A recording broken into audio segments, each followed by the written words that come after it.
আসসালামু আলাইকুম। বাংলাদেশ বেতার রাজশাহী। স্থানীয় সংবাদ পড়ছি মোহাম্মদ আসাফুদ্দৌলা। রাজশাহী মহানগরীতে রাত্রিকালীন রেল যাত্রীদের নিরাপত্তা নিশ্চিতে উদ্যোগ গ্রহণ করেছে রাজশাহী মেট্রোপলিটন পুলিশ ও পশ্চিমাঞ্চল রেলওয়ে। এদিকে এমন উদ্যোগকে সাধুবাদ জানিয়েছেন নগরবাসী সহ রেলযাত্রী। আরএমপির মুখপাত্র ও উপ পুলিশ কমিশনার মোহাম্মদ গাজীউর রহমান জানান, রাত্রিকালীন যাত্রীদের সহায়তায় একটি সেবাকেন্দ্র চালুর পরিকল্পনা গ্রহণ করেছে আরএমপি। এ পরিকল্পনা বাস্তবায়নের জন্য রেল স্টেশনের নিকট একটি স্থান, যেখানে যাত্রীরা সহজে পৌঁছে পুলিশের সহায়তা নিতে পারবেন। এ উদ্দেশ্যে একটি কক্ষ সহ উপযুক্ত স্থান বরাদ্দের জন্য রেলওয়ে কর্তৃপক্ষের সহযোগিতা চাওয়া হয়েছে। এদিকে এই উদ্যোগকে সফল করতে আরএমপি কমিশনার মোহাম্মদ ফাইজুল কবির পশ্চিমাঞ্চল রেলের মহাব্যবস্থাপকের সঙ্গে পৃথকভাবে বৈঠক করেছেন। সভায় কমিশনার রাজশাহী রেলওয়ে স্টেশনে আগত ও প্রস্থানকারী যাত্রীদের সার্বিক নিরাপত্তা জোরদার, শান্তিপূর্ণ পরিবেশ বজায় রাখা, স্টেশন ও আশপাশের এলাকায় পুলিশের নজরদারি বৃদ্ধি এবং জননিরাপত্তা নিশ্চিতকরণে উভয় পক্ষের মধ্যে ফলপ্রসূ আলোচনা অনুষ্ঠিত হয়। চাঁপাইনবাবগঞ্জে সপ্তাহব্যাপী বিনামূল্যে 1000 অসহায় মানুষের চোখের লেন্স সহ ছানি অপারেশন কার্যক্রমের উদ্বোধন করা হয়েছে। আজ শিবগঞ্জ উপজেলার সত্রাজিতপুর শাহ নিয়ামতুল্লাহ ইয়াতিমখানা প্রাঙ্গণে এ কার্যক্রমের উদ্বোধন করেন চাঁপাইনবাবগঞ্জ জেলা ডক্টর অ্যাসোসিয়েশন অব বাংলাদেশ ড্যাবের সভাপতি doctor Moyezuddin. Gausul Azam BNSB I হসপিটালের সহযোগিতায় এই চক্ষু ক্যাম্পে বিনামূল্যে চিকিৎসা, রোগীর ছানি অপারেশন ও লেন্স স্থাপন করা হবে। এছাড়া রোগীদের অপারেশন, ঔষধ, চিকিৎসাকালীন থাকা খাওয়া সহ যাবতীয় খরচ বহন করা হবে। আই হসপিটালে 9 জনের মেডিকেল টিম ক্যাম্পে চিকিৎসা সেবা প্রদান করছেন। চাঁপাইনবাবগঞ্জ সীমান্তে ভারতীয় অবৈধ অনুপ্রবেশ ঠেকাতে টহল জোরদার ও কঠোর অবস্থান গ্রহণ করেছে বিজিবি। মোতায়েন করা হয়েছে অতিরিক্ত জনবল। সীমান্ত এলাকায় রাত্রিকালীন টহলে বাঁশি, torch light, night vision goggles এবং বাইনোকুলার সহ আধুনিক প্রযুক্তি নির্ভর সরঞ্জাম আদি ব্যবহার করা হচ্ছে।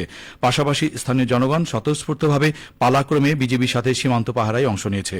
বিজিবি জানিয়েছে, সাম্প্রতিক সময়ে ভারত থেকে বিভিন্ন ব্যক্তিকে সীমান্ত পথে বাংলাদেশে অবৈধভাবে পুশ ইনের প্রচেষ্টার বিষয়ে তথ্য পাওয়া যাচ্ছে। এ প্রেক্ষাপটে 16 ও 59 বিজিবি ব্যাটালিয়ন সীমান্ত এলাকায় সর্বোচ্চ সতর্কতা ও পেশাদারিত্বের সাথে দায়িত্ব পালন করছে।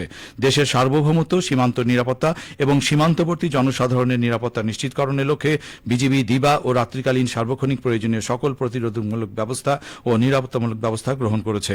বিজিবি জানায়, সীমান্তে সার্বক্ষণিক নজরদারি, গোয়েন্দা তৎপরতা বৃদ্ধি এবং নিরবচ্ছিন্ন টহল কার্যক্রমের পাশাপাশি স্থানীয় প্রশাসন, জনপ্রতিনিধি ও জনসাধারণের সাথে সমন্বয়ের মাধ্যমে পরিস্থিতি নিবিড়ভাবে পর্যবেক্ষণ করা হচ্ছে।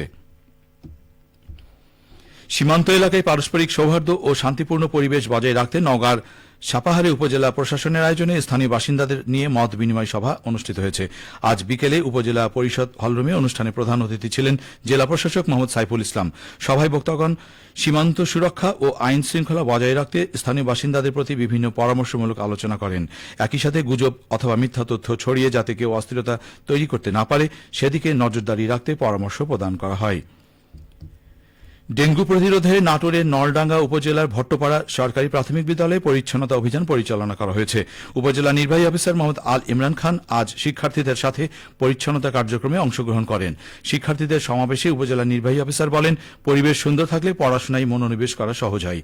নিজে পরিচ্ছন্ন থাকতে হবে, চারপাশের পরিবেশ পরিচ্ছন্ন সহ অন্যদের উৎসাহিত করতে হবে। জনসচেতনতা সৃষ্টির মাধ্যমে ডেঙ্গু সহ সকল রোগের বিস্তার রোধ করতে হবে। রাজশাহীর বেলপুকুর থানায় একটি ক্লুলেস ছিনতাই মামলায় রহস্য উদ্ঘাটন করেছে গোয়েন্দা শাখা ডিবি পুলিশ। আজ ডিবি অফিসে এক প্রেস ব্রিফিং এর আয়োজন করা হয়। প্রেস ব্রিফিং এ জানানো হয়, এ ঘটনায় জড়িত থাকার অভিযোগে 2 জনকে গ্রেপ্তার করা হয়েছে। গ্রেপ্তারকৃতদের দেওয়া তথ্যের ভিত্তিতে ছিনতাইয়ের কাজে ব্যবহৃত একটি পিস্তল সদৃশ বস্তু, নগদ 31,000 টাকা এবং 2টি মোবাইল ফোন উদ্ধার করা হয়েছে। প্রাথমিক জিজ্ঞাসাবাদে তারা ঘটনার সঙ্গে জড়িত থাকার কথা স্বীকার করেছে বলে জানিয়েছে পুলিশ। সবশেষে আবহাওয়া। আজ রাজশাহীতে সর্বোচ্চ তাপমাত্রা ছিল 37.2 ডিগ্রি এবং সর্বনিম্ন 25.2 ডিগ্রি সেলসিয়াস। সন্ধ্যে 6টায় বাতাসে আপেক্ষিক আর্দ্রতার পরিমাণ ছিল 65%। রাজশাহী ও পার্শ্ববর্তী এলাকায় আগামীকাল সূর্যোদয় ভোর 5:15। সংবাদ শেষ হল। আমাদের পরবর্তী স্থানীয় সংবাদ প্রচারিত হবে আগামীকাল সকাল 8:10।